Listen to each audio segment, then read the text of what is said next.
that can help us pump money into the sugar factories so that we can revitalize them, so that they operate at optimal levels for the benefit of the farmers and the local community. We also want to revive cotton farming. Cotton was a major cash crop in this region. We want to revive cotton farming so that it can be another cash crop in this region for the benefit of the farmers. In fishing, the first cabinet meeting that was chaired by, we are requesting the people of this region to create an enabling environment for the government to deliver on its mandate. Development can only thrive in an atmosphere of peace, not an atmosphere of perpetual noise, distraction. We want to change the paradigm in this region from politics of rhetoric to a tangible transformation, development-oriented agenda. We have done politics for 58 years, year in, year out. It cannot be the same. We cannot continue with business as usual. Deliberately and consciously, we must change the politics of this region. Let us move away from perpetual politics to a pursuit of a development agenda. And I can assure you without fear of contradiction that for the first time since independence, we have got a president who is truly keen on rolling out tangible development programs in Nyanza. And let us give him the support. Because he's the president of one country, we have got one government led by one president and one Kenyan people. And no elections will take place between now and 2027. Or let nobody cheat you that there will be any change in government between now and 2027. It's not possible. Yeah? So let's wait up to 2027, we go back to elections. Yeah? We go back to elections. But from the way I'm seeing the trends, the indications, this time Ruto is going to win by a much, much bigger margin. And through that process, we should be in that government. Let us not wait for him to form government, then we want to go in. Let us be part and parcel of that government. That's why we are appealing to the people of this region to join the government and work with the government. Those who don't want to join the government, we will bring the government to you by way of development. Yeah? We are not going to allow you to escape. Either you join the government or we bring the government to you. There are only those two options. Sawa sawa. Quite a number of the leadership of the church from Nyanza joined us at Sugoi at some point in time about 2 years ago to pray for His Excellency the President. And now that God has answered your prayers, and Ruto, who was then the deputy president, is today the president, I want to thank all of you who heeded my call to come to Sugoi and pray for the deputy president then, because now God has answered your what? Your prayers. And just to assure you that you will not be left behind now that we are in government. We will continue appealing to you to continue praying for the government, continue praying for peace in the country, so that we have got an enabling environment for the government to deliver on its mandate. The government, under the tutelage and leadership of His Excellency President William Ruto, has got a lot of faith in the church. The church is an integral stakeholder. We want to integrate the church in everything that you are doing, and we also appeal to you to continue praying for peace and unity in the country.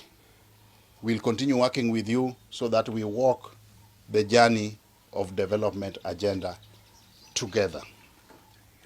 In this region, the President has stated, without any reservations, that time for politics is over and it is time for the government to deliver on its mandate to all Kenyans without looking at the voting patterns in the last elections.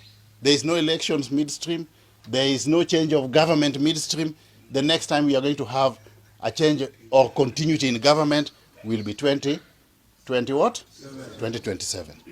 In between, the focus of government is development, delivery to the people, based on the promises that we made to the people during the campaign. This region of Nyanza, we have already rolled out massive tangible development programs, which are now in progress. Issues to do with water programs are now being implemented, electricity programs. Roads, we are going to first of all finish or complete those roads which had stalled. We have come up with a framework of raising resources so that all roads which stalled are completed first before we embark on new ones. In agriculture, we will come up with a framework of ensuring that those debts which were owed to farmers, sugarcane farmers, are paid off. We will come up with a policy framework that ensures that we bring in strategic partners that can help us pump money into the sugar factories so that we can revitalize them, so that they operate at optimal levels for the benefit of the farmers and the local community. We also want to revive cotton farming. Cotton was a major cash crop in this region. We want to revive cotton farming so that it can be another cash crop in this region for the benefit of the farmers. In fishing, the first cabinet meeting that was chaired by His Excellency the President upon forming government, one tangible output of that cabinet meeting was approval of Kabonyo Fishing Institute in Kano, Kisumu County, at a whopping cost of 3 billion shillings. That clearly is a demonstration that the government is keen on reviving the potential of the fishing industry in this region.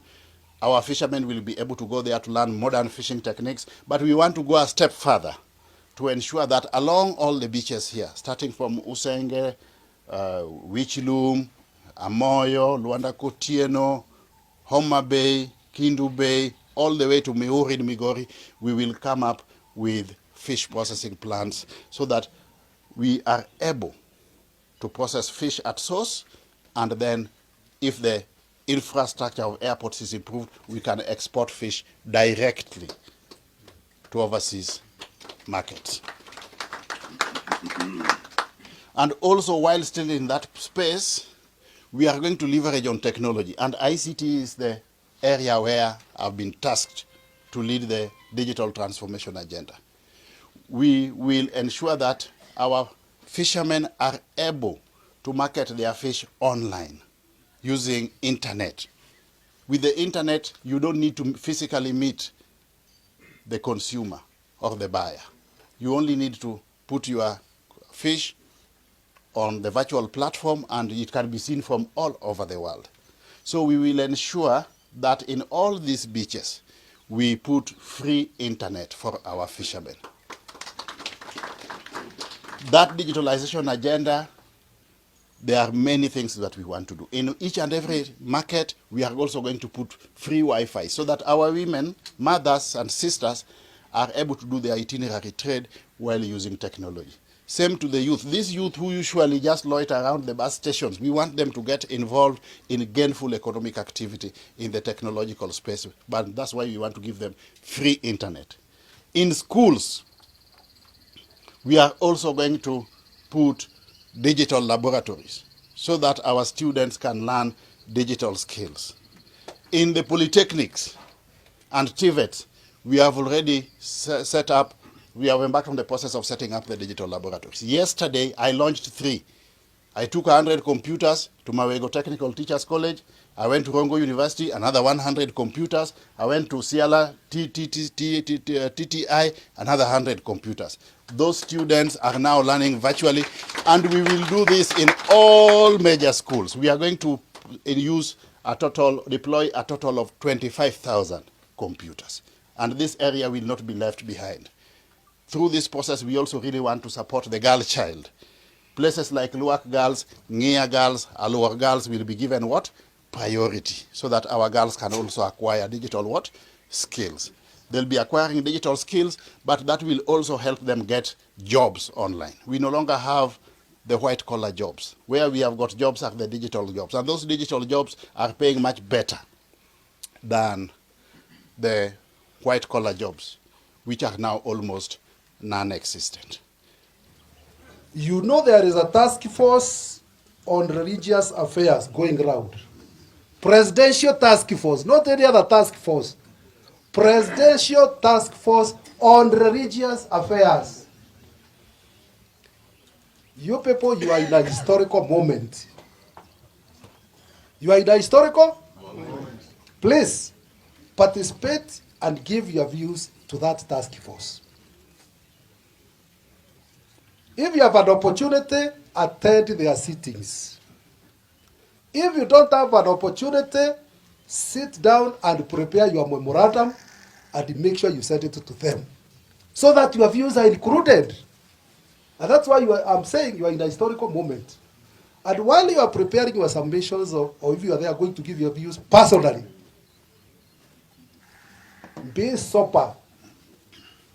Divorce your views from emotions, because we need your views on how to manage matters religion in this country. Come on,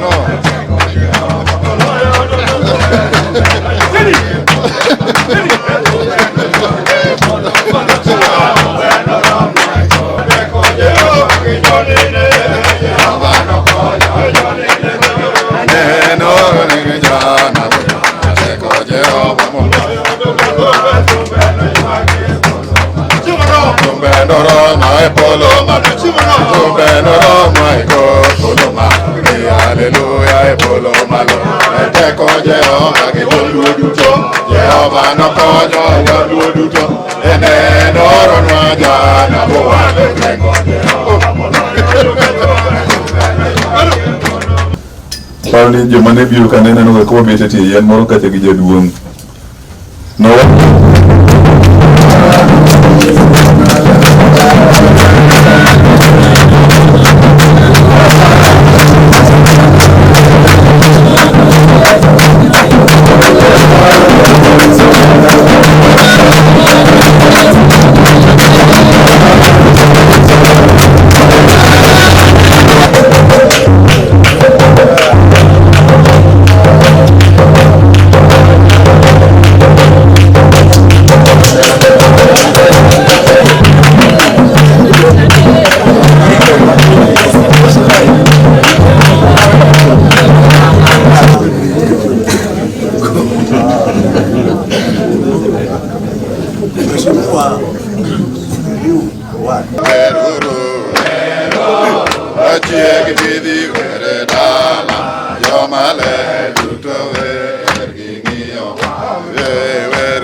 Raduru kendo, daka ne kumor. Nyasaye omiyo ngima, to Nyasaye osiemowa, ni wabed gi chir kuome.